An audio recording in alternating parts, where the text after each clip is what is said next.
नमस्कार। आज हम प्रश्नोत्तर करेंगे झारखंड बोर्ड क्लास 7 साइंस का। चैप्टर नंबर 5 है, पाठ 5 रेशों से वस्त्र। आइए रेशों से वस्त्र का प्रश्नोत्तर शुरू करते हैं। देखिए आप लोगों के सामने पहला प्रश्न है कि सही विकल्प का चयन कीजिए।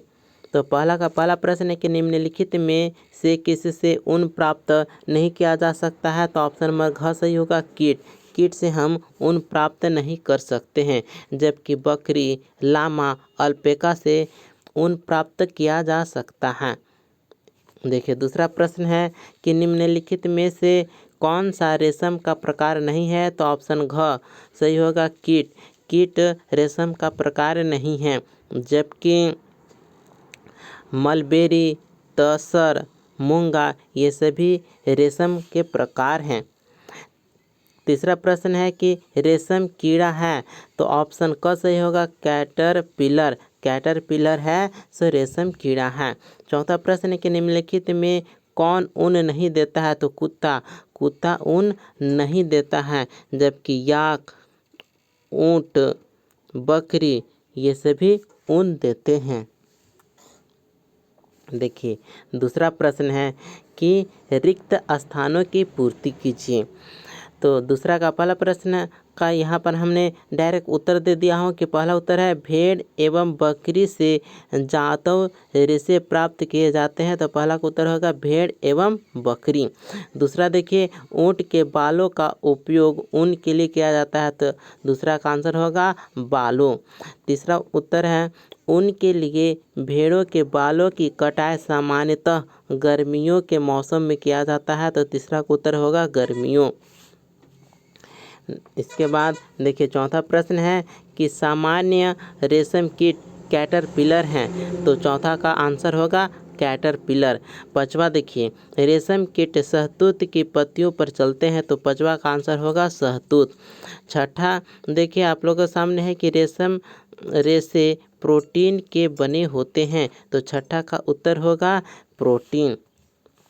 अब हम तीसरे प्रश्न की ओर आ गए हैं। प्रश्न है कि खंड अ से खंड ब का सही मिलान कीजिए। तो हमने यहाँ पर डायरेक्ट उत्तर दे दिया, आप मिलान कर लीजिए।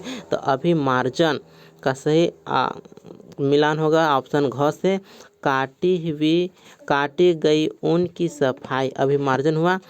दूसरा है शहतूत की पत्तियाँ, ऑप्शन ग यहाँ पर मिलान होगा, रेशम कीट का भोजन। तीसरा है याक का सही ऑप्शन होगा ख से मिलान करेंगे, याक ऊन देने वाला जंतु है। जबकि इसके बाद है चौथा नंबर में है कोकून का सही मिलान क से होगा, कोकून रेशम फाइबर उत्पन्न करता है। अब हम चौथे प्रश्न की ओर आ गए हैं। प्रश्न करता है कि किन्हीं दो जंतुओं के नाम लिखे जिनसे ऊन के रेशे प्राप्त किए जाते हैं। तो चौथा प्रश्न का उत्तर होगा कि भेड़ और याक दो जंतु हैं जिनसे ऊन के रेशे प्राप्त किए जाते हैं। देखिए इसके आगे पांचवा प्रश्न है कि रेशम कीट पालन से आप क्या समझते हैं।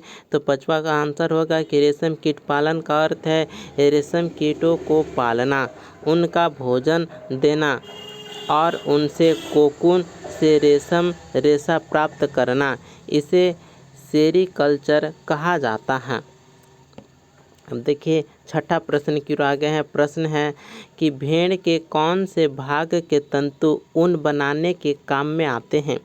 तो देखिए छठा प्रश्न का उत्तर होगा कि भेड़ की त्वचा के पास स्थित मुलायम और झबरे बाल ऊन बनाने के लिए उपयुक्त होते हैं।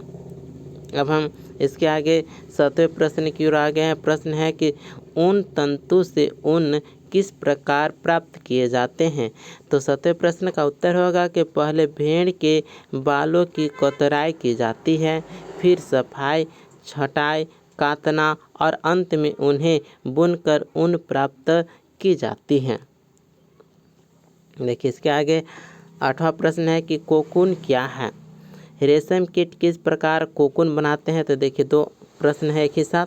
तो कोकून क्या है। तो कोकून रेशम कीट द्वारा बनाया गया रेशमी खोल होती है जो वह अपनी लार से रेशा निकालकर बनाता है। तो दूसरा प्रश्न है कि रेशम कीट किस प्रकार कोकून बनाते हैं, तो आंसर होगा यह उसके शरीर की सुरक्षा करता है और यह सो अपनी लार से रेशा बनाकर निकाल कर बनाता है, यह उसके शरीर की सुरक्षा करता है। ठीक है, देखिए इसके आगे 9वां प्रश्न है कि प्राकृतिक एवं संश्लेषित रेशा में क्या अंतर है, तो उत्तर होगा एक तरफ है प्राकृतिक रेशा, उसके बाद है संश्लेषित रेशा। प्राकृतिक रेशा पौधों या जानवरों से प्राप्त होते हैं, जैसे रेशम, कपास, यह प्राकृतिक रेशा हुआ। जबकि संश्लेषित रेशा रसायनों से कारखानों में बनाया जाता है, जैसे नायलॉन, पॉलिस्टर, यह हुआ संश्लेषित रेशा। 10वां प्रश्न इस प्रकार से है कि रीना अपनी मौसी के साथ साड़ी खरीदने दुकान गई।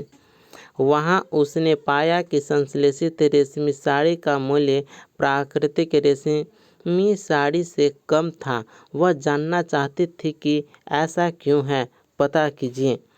तो इस प्रश्न का सही जवाब होगा कि संश्लेषित रेशमी साड़ी मशीनों से बड़े पैमाने पर कम लागत में बनाई जाती है, जबकि प्राकृतिक रेशम तैयार करना समय साध्य और महंगा होता है, इसलिए उसका मूल्य अधिक होता है।